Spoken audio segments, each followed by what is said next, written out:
the door to a new career on your own terms with this video sponsor, boot.dev. Click the link below and use offer code SKILLUP30 at checkout to get a 30% off your entire first year of an annual plan. That's an even bigger discount than usual, so do get in quick. More details after the video.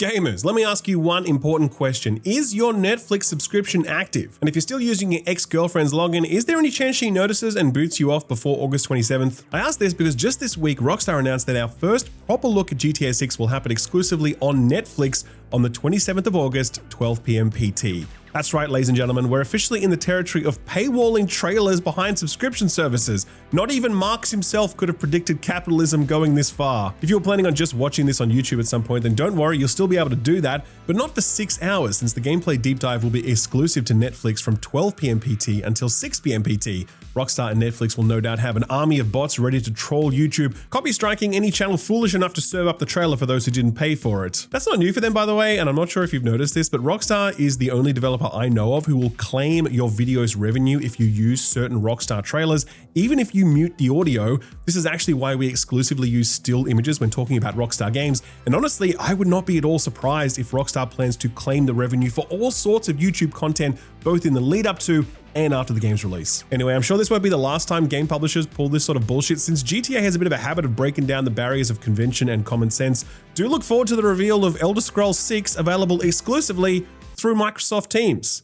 Jesus, I wish I didn't say that. I don't want to give them any ideas. We started last week's show with Team Green's financials, so how about we kick this week off with Team Blue? Sony reported their earnings for Q1 FY26, and in the Games and Network Services segment, which encompasses PlayStation, the company reported that sales exceeded 937 billion yen, approximately $5.8 billion US, and operating income was up 37%, reaching 202 billion yen, or $1.26 billion US.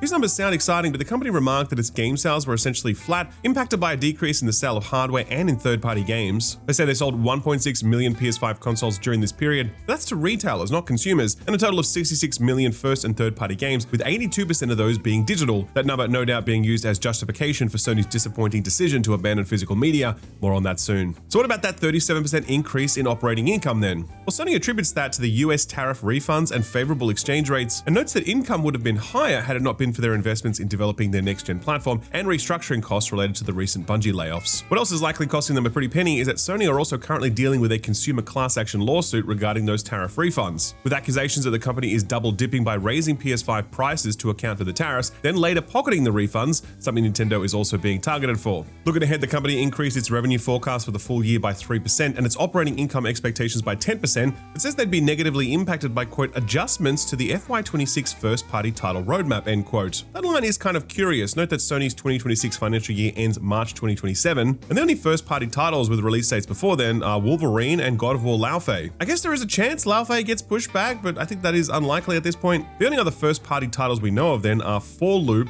Horizon Hunter's Gathering, Fair Games, whatever the hell's going on with that one, and Intergalactic. So perhaps one of those was slated to be released this year. Point is, it seems like there were supposed to be more first-party titles releasing this fiscal year, which now aren't. For what reason, though, is anyone's guess. Coming back to that point on going discless, Sony CFO Lin Tao shared the rationale behind the decision during the Q&A portion of Sony's earnings call. Their response was about as insubstantial as you might expect. When asked by a reporter from Nikkei about whether the decision to end production of physical games was related to next-gen plans or to increase profit margins, Tao said through an English translator, quote, "There are various reasons we made this decision. The biggest being the digitization of content overall has been progressing. That's the big factor. It's not just for PlayStation, but for all kinds of content," end quote. It is true to a point, but the video games industry has proven to be remarkably resilient in this regard, with many people still preferring physical and preferring to shop at local retail. To that point, one investor actually asked about how Sony perceived the impact on retailers, to which Tao replied, quote, "Retail partners have always been important to us. With the completion of disc production, we communicated this at an early stage so that we have enough time to be able to listen to various partners' voices. In North America, this has already happened. Without discs in the package, there's a code included. That's how we sell in North America," end quote. Well, there you have it. They totally care about retailers. That's why they made this decision without consulting them, but they gave them lots of notice about implementation so those retailers could pivot to AI or try but fail to buy eBay, that sort of thing. As for the commercial impacts of going all digital, unsurprisingly, Tao is unfazed, saying, quote, "Up until 2028, at this point in time, we are not seeing any impact on our business as of now. Going forward about the content sales, I think a large part is already digitized. And therefore, as a result of the discontinuation of disc, we don't see there will be any negative impact on our business," end quote. How true that is certainly remains to be seen. It certainly is a reality, as shown by their financials, that most people are buying digitally these days. And that percentage was inevitably going to climb higher as more individual developers opt out of selling physical editions, and the younger generation who've grown up in an all-digital age make up a greater portion of the gaming population. That said, we certainly shouldn't stop making our voices heard. I've noticed the collective pushback has encouraged some developers to promote physical discs as a selling point for their games. So even if we don't win against Sony and co, there's still a chance that independent developers can keep the dream alive. Plus, it does create a big opening for Xbox. Let's see if they're wise enough to walk through it. I mentioned earlier that Sony's profits were hit by the 292 layoffs at Bungie, but how's Sony feeling about Bungie overall? Well, speaking in the same earnings call, Tao is trying her best to stay positive, claiming that Marathon has, quote, maintained a high user retention rate while also acquiring new players, end quote. But that is just not true. Let's look at the numbers, shall we? Obviously, we don't know console player counts, but Steam player counts are always a decent enough yardstick to gauge trends, and according to SteamDB, after its launch peak of 88,000 concurrent players, which itself wasn't anywhere near the numbers Bungie needed to warrant the resources spent on it, we can see the game's been trending steadily downwards, with its daily concurrent player count sinking to around 11,000 players by the end of the first season. In June of this year, the game held a free weekend that coincided with the launch of Season 2, and that's where it saw the biggest spike since launch, peaking at just over 40,000 concurrent players. Still, that was less than half of its peak versus launch. Within 3 weeks, though, the game had returned to levels comparable to the end of Season 1. Then came the hotly anticipated PvE mode Vault Breaker, a mode meant to appeal to the masses with no PvP and its own self-contained progression system, and that caused a spike of just shy of 15,000 players. Since then, the game has once again settled to a baseline player count similar to where it was before Season 2. At the time of writing, the game has a 24-hour peak concurrent player count of less than 5,000 players. Destiny 2 right now has a 24-hour peak 8 times that amount, despite literally being a dead game. So I ask you, does that sound like a game with high user retention and that's acquiring new players? I don't think so. I think Sony is very deliberately playing things up here so as not to scare shareholders, preferring to not acknowledge the precarious position that Bungie is in so they don't have to explain how they're going to get them out of it. All I'll say is Destiny's sitting right there. It's in a good state. It just needs a little bit of love. Not much, just a little.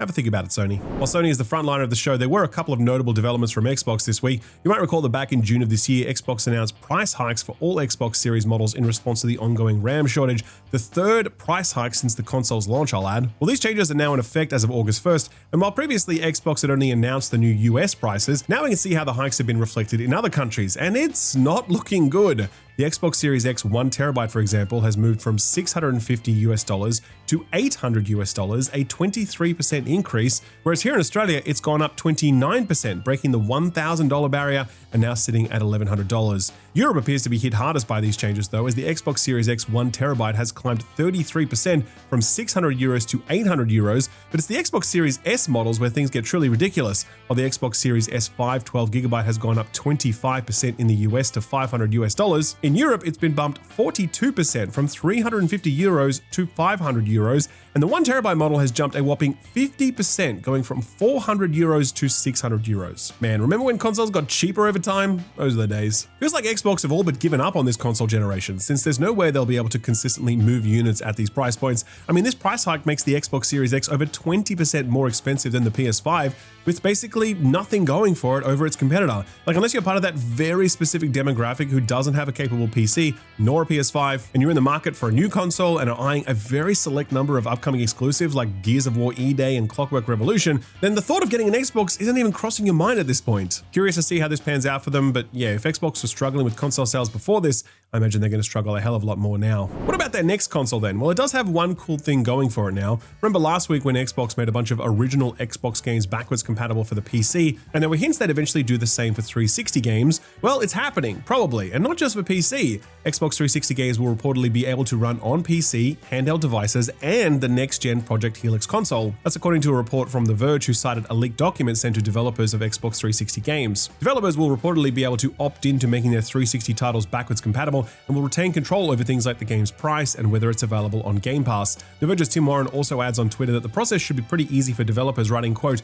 "It looks like devs won't have to do any engineering work to get Xbox 360 and Xbox games on PC. Microsoft's Xbox PC emulator handles it all," end quote. The leaked document goes on to say that the full launch of original Xbox titles on PC is expected in October of this year, while the backwards compatibility of Xbox 360 games is said to have a more gradual rollout across next-gen devices between 2027 and 2028. Note that it has been previously reported that Project Helix would also be able to run PC games, with Microsoft Gaming's VP of Next Gen Jason Ronald stating that Microsoft was working towards, quote, "breaking down the barriers between console and PC games," end quote. Overall though, this is a good news story for Xbox at a time where they really needed one. Enabling backwards compatibility for Xbox titles is a big win both for game preservation, but also the next gen console itself, since it does make it a more attractive offering. I mean, between Xbox 360 games, PC games, and Xbox exclusives, provided Xbox stick to that strategy mind you, and Project Helix is going to have a pretty hefty library from day dot. Given the memory shortage though, I guess it remains to be seen whether that'll be enough to outweigh its equally hefty price tag. Time for a lightning round now, and ZeniMax Online Studios have this week spoken about the future of the Elder Scrolls Online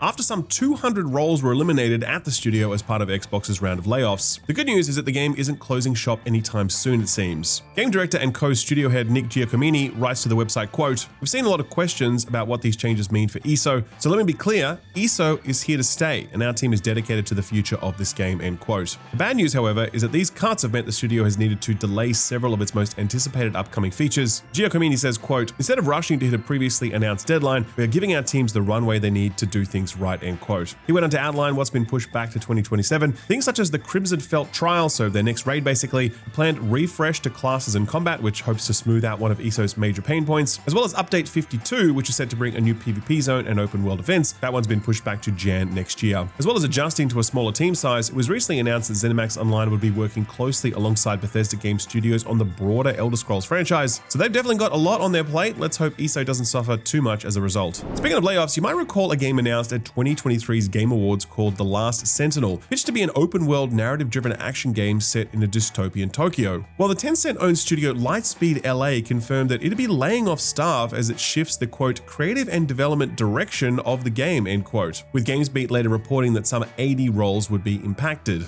A worker adjustment filing would more or less confirm this, stating that 68 full-time employees had been let go, including several director roles such as the art director, narrative design director, several lead roles across multiple departments, and staff at their separate LA-based mocap studio, with the remaining roles making up the reported 80 likely to be remote workers. While the studio previously stated that these layoffs were the result of a directional shift, it's since come out that the game may have been canned entirely. A post from a senior producer praises the efforts of colleagues who were, quote, "impacted by the cancellation of Last Sentinel," end quote, and another post from a QA tester also claims that a, quote, "project got cancelled," end quote. This was followed up by a report from Bloomberg that claims Tencent have indeed decided to not move forward with The Last Sentinel. It also says that staff that avoided being cut have been, quote, "assigned to work on other projects, including a different game," end quote, one led by Todd Pappy, who was reportedly brought into Lightspeed LA to improve Last Sentinel following playtests. We have asked Tencent for further clarification, but no response yet. Hey, here's a shutdown that's actually worth celebrating. Ubisoft is shutting down their NFT PvP game, Champions Tactics. Writing on Discord, they say, quote, "After careful consideration, we have made the decision to sunset the game. The Champions Tactics servers will officially shut down on October 30, end quote." No surprise there, given the broader gaming community immediately and vehemently pushed back on NFT games when they first sprung up, causing Ubisoft to pull out of the grift entirely in May this year. Goodbye and good riddance, I say. By the way, you guys remember No Fucking Thanks? I do miss that segment. I don't miss NFTs, mind you, but I do miss making fun of them every week. Those were good times. Wizards of the Coast president John Haidt is stepping down from the company. As noticed by GamesIndustry.biz, a new US Securities and Exchange Commission report states that Haidt will transition to an advisory role after September 1st, where he'll support, quote, "the successful onboarding of a successor president of Wizards of the Coast," end quote. No president had been named at the time of writing. Haidt joined the company back in August of 2024, overseeing Magic the Gathering and Dungeons & Dragons, as well as upcoming video game projects including sci-fi RPG Exodus. As for what will happen to those things, a statement to GamesIndustry.biz from Wizards of the Coast reads, quote, "There is no change to the strength of the Wizards business. Magic the Gathering and Dungeons & Dragons continue to perform incredibly well, consistent with our most recent earnings release, and our upcoming 2027 video game slate, including Exodus and Warlock, remains on track," end quote. Project Zomboid, the indie survival sandbox that spent some 13 years in early access, has just hit a new Steam peak concurrent player count of 121,000 players. Was it because it finally released into 1.0? No, it wasn't actually. It was due to the release of build build 42.20, the first major build in half a decade, which overhauled the game's setting, doubled the map size, reworked some towns, added various animals, made long requested changes to its hunting, trapping, and crafting systems, added new challenges and game modes, as well as a whole lot more. The game currently sits at 93% very positive with over 150,000 reviews counted. Congrats to the team, but I think you can probably do away with that early access label now.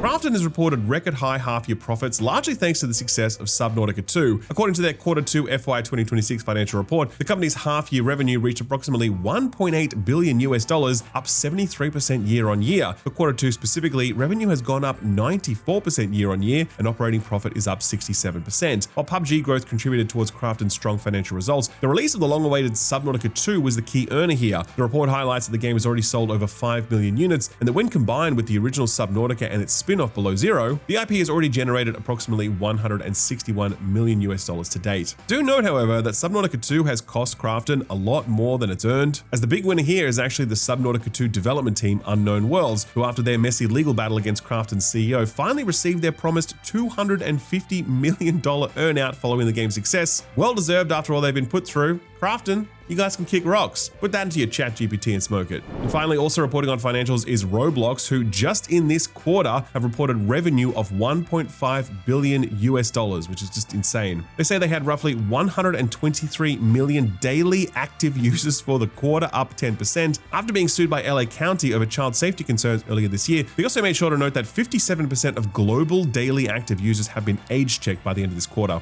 Roblox says, quote, 4% of global gaming revenue is running through Roblox, end quote, and that it is, quote, uniquely positioned to capture 10% of the global gaming market, end quote. That is a truly terrifying thought. So what are they putting all of their near endless stacks of cash into? AI, of course. Roblox going to say they doubled down on AI usage on the platform, with adoption rates up 15% quarter on quarter, saying it was, quote, using AI to turn everyone into a builder, end quote. A builder of what though? Gambling slop? Cash shops dressed up as games? Seedy chat rooms? Because if that's the case, job well done, I guess. So what got announced or delayed this week? Quite a lot, actually. Mobile gamers stayed winning this week with the surprise announcement and release of Luminous Remastered on iOS and Android, and a Power World MMO called Power World Online was also announced, also exclusive for mobile. This one's being handled by a third-party developer and publisher, however. They're called Garena and hail from Singapore, so it might be worth waiting to see how that one evolves before getting too excited. If you like video game grind though, why not try adding some real-life grind to it? Saber Interactive have used their publishing label to announce a new game this week called Rideshare Stimulator, with the word stimulator being in quotation marks. What does it mean? Nobody knows. Anyway, this is a simulation game where you play a rideshare driver, and it involves both managing your finances and your vehicle, actually driving the cars through traffic, and you have to like sit in the traffic lights to wait for them to change and listen to the weird, wacky stories of your passengers. Honestly, if they went too hard on the true to life aspects of this one, it could be depressing as hell. So hopefully they're bringing at least a little bit of levity to it. No release date for this one just yet. It comes to PC, PS5, and Xbox Series consoles. Before there was rideshare, there were taxis. Crazy ones, in fact. And Crazy Taxi World Tour is getting a closed network test in mid-September. So if you're curious about how they're rebooting this cult classic, you can register your interest until August 31st. A couple of other new games now. If you've been enjoying the recent trend of bleak roguelites recently, Pinbomb should probably be on your radar. This is a very Clover Pit and Buckshot Roulette inspired take on pinball, where you try to meet the score thresholds each round and then physically upgrade your machine to take on the next. Broad 2027 release date for this one now, but if they can nail the tactile joys of pinball, this could be pretty cool. Next up, Thimbleweed Park came out almost 10 years ago now. This was the retro point-and-click adventure game from Monkey Island creator Ron Gilbert that was a mix between the X-Files and Day of the Tentacle. It was pretty damn good. And this week, Gilbert and his team announced a sequel coming in 2028. No other details just yet, but it's on Steam for wishlisting. And finally, Stupid Never Dies is that upcoming punk-infused action RPG from GP Track 50, a Japanese studio funded by NetEase and led by former Capcom producer Hiroyuki Kobayashi. He's had a hand in Resident Evil, Dino Crisis, Devil May Cry, and Dragon's Dogma, so that's one hell of a CV. They just announced a release date of October 21st for this one, plus a worldwide publishing deal with Sega. Not bad. All right, so what came out last week? Well, one of the big ones we wanted to check in on last episode was Mistfall Hunter, which came out just as we were locking down the show, so we'll talk about it now. This is the game that was essentially a Souls-like extraction game. 1 week on, and it's sitting at a mixed sentiment on Steam after 6,500 reviews or so, and it seems like technical issues and some questionable in-game transactions are mostly to blame for the sour notes. Here's some perspective from Steam user Catastalis, who's put 26 hours into the game already. Quote, Almost every time I entered combat with real players, my FPS dropped by 30 to 40 and I started rubber banding all over the place. Balance is also pretty janky. But if performance issues and balance can be fixed, haven't been fixed in multiple playtests, the true killer of this game is probably going to be its developer's philosophy. What bothers me is that this pay-to-play game somehow incorporated every malicious practice of an average gacha game. You have login bonuses, a billion different currencies, a battle pass at launch, you have some strange semi-loot box system that makes you crawl through a pile of junky rewards just to get a shiny cool skin, and of course you are showered with pop-ups about new awesome promotions and events you don't really care about. I think at some point the game asked me to download some sort of VPN from a third-party company as part of a collaboration to get in-game currency. What I'm trying to say is, as a game heavily inspired by the taciturn yet magnificent Elden Ring, mediocre Mistfall surely spouts a lot of nonsense at you while trying to pry open your wallet, end quote. Ouch. Developer Bell Ring Games have announced they've hit 1 million players in their first week of launch though, but they have acknowledged some of the technical issues with an eye to fix them ASAP. Don't think those in-game purchases are going away anytime soon though. Another one we really had our eye on from last week was Beast of Reincarnation, the next game from Pokemon developers Game Freak, and its first foray into a fully 3D cinematic action RPG with an interesting combat system. The review embargo for this one lifted at launch, which is usually the sign of a more divisive title, and that certainly seems to be the case here. This one's sitting at a strong 76 on OpenCritic with quite the spread of reviews, with many of them sitting in that middle ground. Reviewers did note the fact that there are some good ideas here, but it's very inconsistent, which is either going to be a really big turnoff for some or really intriguing for others. Here's friend of the show Jake Decker, who reviewed this one for GameSpot and ultimately landed at a 6 out of 10, saying, quote, Beast of Reincarnation is an ambitious game that overextends itself. The lack of polish taints its versatile combat, the mundane performances and wearisome dialogue suffocate its tantalizing story, and the uninteresting areas drag down strong art direction. That isn't to say Beast of Reincarnation is a total miss though. The combat, despite my nitpicks, feels and looks great when you're chaining together combos and deflecting ferocious attacks, and aside from the cutscenes, my 25-hour adventure didn't feel like a slog. I was eager to improve Emma and Ku's skills to take down tougher enemies, but everything surrounding the core loop falls flat. Despite Beast of Reincarnation's enticing mix of high-quality inspirations, it fails to reach the same heights as those experiences, end quote. GameSpot was kinder than I was in my own review, which went up last night, link below the like button.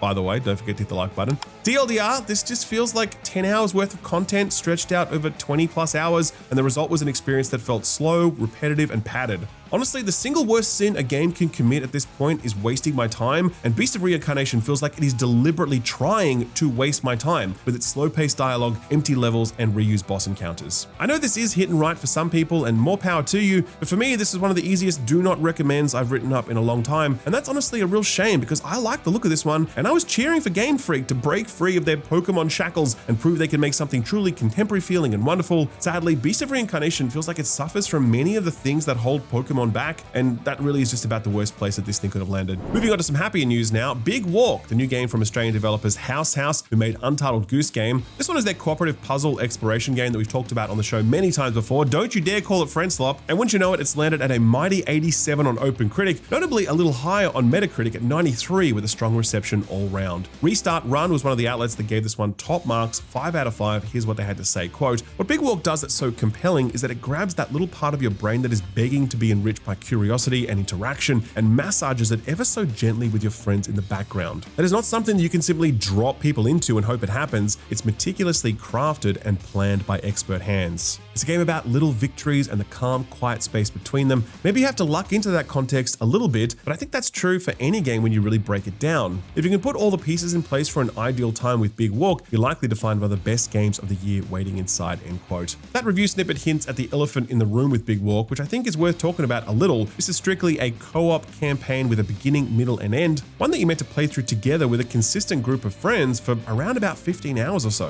One person hosts the campaign progress, it's not fit for solo play, and there's no online matchmaking. That's going to stop a lot of people seeing this through to the end, or even getting to try it in the first place. I mean, even on our team, we've all been busting to play this one together, but the last couple of weeks have been so busy that it's been impossible to find a block of time when everyone's been free. I personally think that's a huge shame, but Kotaku spent some time in their coverage reasoning through that decision. Here's what they had to say, quote, yes, it sucks that if you don't have a group of gaming friends or family members willing to play Big Walk with you, you might never get to experience what I think may be one of 2026's best games. And yes, it does mean you will need to own copies of the game and devices to play it on, as well as headsets to communicate through. That ain't cheap or easy in 2026. And yet, the addition of a solo mode will completely ruin Big Walk. This isn't a game about being alone at all times and solving random puzzles style. It's a game about managing a group of friends, having fun with them, solving puzzles together, and sometimes getting lost and having to work to find each other. Big Walk only works as a co-op game and only works if you aren't able to chat with your friends at all times, the way you can if you're in the same room or on a Discord call, for instance. That does limit who can play Big Walk, but it also lets the game be something truly special and unique, end quote. Couldn't agree more with that. Hopefully some of you out there get the chance to try it. Now, the other big release we really wanted to cover this week was, of course, Marvel Tokon Fighting Souls. But given that we only received a review code on launch day, and we assume it's the same for other outlets too, don't expect too many in-depth reviews until next week at the very earliest. Seems like Sony considers this one an online multiplayer game primarily, even though there is a lot of offline single-player stuff in there too. So we'll check back in on this one next week, especially that PC port, which was looking pretty shaky during the most recent beta. So what's coming out this week? Well, it's a very big week for indie games this week. In addition to Bethesda, who are taking their first step toward putting Oblivion Remastered onto every platform humanly possible. We'll get that one out the way first. Oblivion Remastered releasing on the Switch 2 next Tuesday, August 11th. Will they also make the much requested fixes for the people still playing on those other platforms? I hope so. Otherwise, the community might reflect the title of this next game, Hell Let Loose Vietnam. Okay, maybe not so much the Vietnam thing, but Hell Let Loose Vietnam is the follow-up to the intense World War II FPS that released a few years ago and was very well received. This one is 50 versus 50 players. That's coming out after a short delay spurred by some feedback from its internal testing. PC, PS5, and Xbox Series consoles for this one also on Tuesday, August 11. Also coming out the same day is the early access release of Echoes of Mistralia, which kind of sounds like Australia, but more mysterious. This one is an action RPG in the vein of games like Diablo and Path of Exile, only in a roguelite format with Hades-style storytelling and a focus on crafting your own spells. Looks pretty cool and also looks like it was made in a lab just for Austin. PC only for this one for now. Speaking of made in a lab, if you've been wondering why someone hasn't just tried to recreate the retro FPS magic of GoldenEye 007 from back in the day, well, this is your week. Also coming out on Tuesday is Agent 64 Spies Never Die, which is exactly what I just described, a Nintendo 64 inspired FPS complete with blocky character models, about as many polygons as you can carry with two hands, and lots of spray and play gunplay. It supports co-op for its campaign that takes you across a variety of locales, online multiplayer, and local split screen too. And yes, there is a slappers only mode, and to the British listeners out there, that word means something very different here in GoldenEye, so don't get too excited. PC only for this one. Speaking of Nintendo 64 throwbacks, we just had the Star Fox remake come out on Switch 2 last month, and you may find yourself wondering, hey, what's Giles Goddard, one of the original programmers of the original Super Nintendo Star Fox, up to these days? And the answer is this: he's about to release a spiritual successor to Star Fox with his latest studio, Chuhei Labs, and it's called Wild Blue Skies. As you can see, it's an on-rails flight shooter starring a team of aces called the Blue Bombers, made up of a dog, a lizard, a deer, and an ox. Look, man, you don't mess with what works. The demo for this one was really fun, and the upside is that it's coming to all platforms that aren't the Switch 2, PC, PS5, and Xbox Series consoles. So that's a nice little alternative there. Thursday, 13th of August for this one. Something a little more cerebral in your week, you might be into this next one, Servant of the Lake, which is the latest in the long-running Rusty Lake mystery adventure series, which has a bit of a cult following. This series is known for being quite eerie and macabre in its vibe, with good puzzles and some seriously wild lore underpinning all of it, on top of being cheap and or free. There's about a dozen games in total. Most are overwhelmingly positive on Steam, so that gives you some idea. And that includes the demo for Servant of the Lake, which sees you play a new servant at a mysterious estate. PC, iOS, and Android for this one, August 13th. For something a lot less cerebral, slot machines. Folks who made the bleak roguelike Clover Pit last year announced this week that it'll be coming to PlayStation and Nintendo consoles next week. So if you need something for your second screen playlist, there you go. Near and dear to my heart is the release of the latest Magic the Gathering set, one based on The Hobbit. Not gonna lie, I wasn't too into the Marvel superhero set, and the less said about the Teenage Mutant Ninja Turtles set, the better. But The Hobbit is a really nice fit for Magic, given its setting, its magic, its artifacts, and its warring races. I actually went to a pre-release event this week in Sydney and had a blast playing Draft, and I'll be playing plenty more of it when it arrives on Arena next week, which is the digital version of Magic. I've said it before, but if you're looking to get into the game and learn the rules, then Arena is the best possible place to start, especially since it's free to play. Anyway, Hobbit pre-release events are happening at your local game store this weekend, and the set officially launches August 14th, and it will be available in Arena 3 days before that on the 11th. Don't go spending too much money on singles, okay? Post Malone famously spent $1 million buying the One Ring card the last time a Lord of the Rings set came out. So unless you got that Post Malone money, control yourself, okay? And finally for this week, a game called Ribbage is also coming out on August 13th, a first-person puzzle adventure set on a space station where you wake up all alone and you have to unravel what happened to everyone. A nice classic premise. It's been developed by a new outfit called Ex Nihilo Studio, and it's being published by Raw Fury, who certainly know a good thing when they see it, so, pay attention to this one. Speaking of paying attention to stuff, put this on your radar.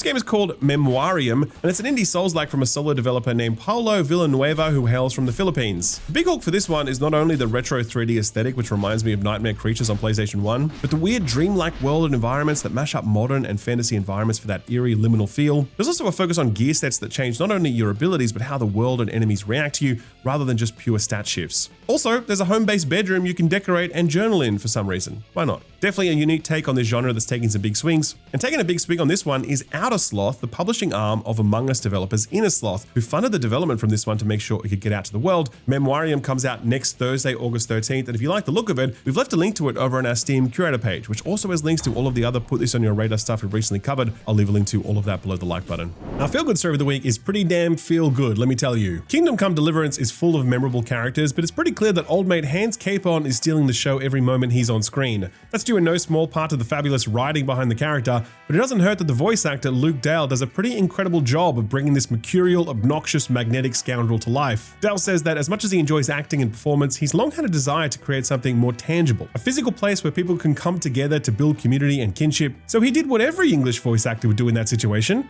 He bought a pub in the Czech Republic. Well, it will be a pub once he's fixed it up a little or a lot, since it was clearly pretty run down when he bought it, and so he and a group of friends are restoring it before its planned October 1st opening date. He's actually chronicling the whole thing on his YouTube channel, which is just called Luke Dale. The best of all is the name of the pub. He's calling it the Nobleman, in honor of his character that brought him so much notoriety. It's a great name and honestly a great idea. I wish I could be there in Prague for the opening, but sadly that's a long way from Australia. So I'll just be clicking like on all of his YouTube uploads, since that's about the most helpful thing I can do from all the way over here. Speaking of which, have you clicked the like button on this video? If not, then now's your last chance, because the video is almost over. Get in quick, because that like button won't be around forever. That subscribe button's not going anywhere though, so do be sure to click that if you haven't yet. Two big exciting previews dropping on the channel next week. Not allowed to say which yet, but you will be interested in them, I promise you that. And Austin is eyeing Mortal Shell 2 for his next review, since he had a really great time with the open beta. Lots to look forward to, so I hope you'll join us. Thanks again for watching the show, and a big thanks to boot.dev for sponsoring it.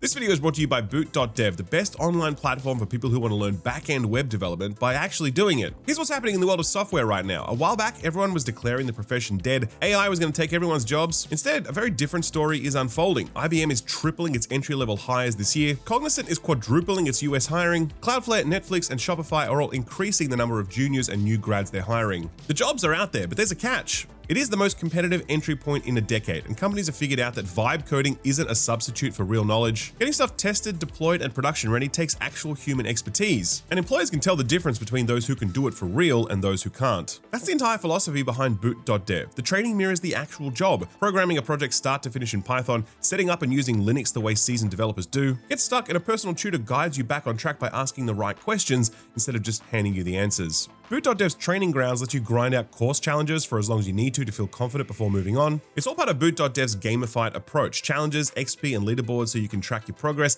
and compete with over 820,000 other students. And you don't have to take my word or their word for it either, since all the learning content is free to view with a free demo of the paid interactive elements in every module. An excellent way to try before you buy if you have any doubts. But true learning is all about doing, and a subscription unlocks all of the interactive tools and exercises. Click the link below and use offer code SKILLUP30 for 30% off your entire first year on the annual plan. That's a huge discount and only available for a limited time. Plus, there's a 30-day money-back guarantee, so if you're not happy for any reason at all, you can get that money back. Visit boot.dev and use SKILLUP30 for 30% off your entire first year of the annual plan. A big thanks to boot.dev for sponsoring the video, and thank you for watching it.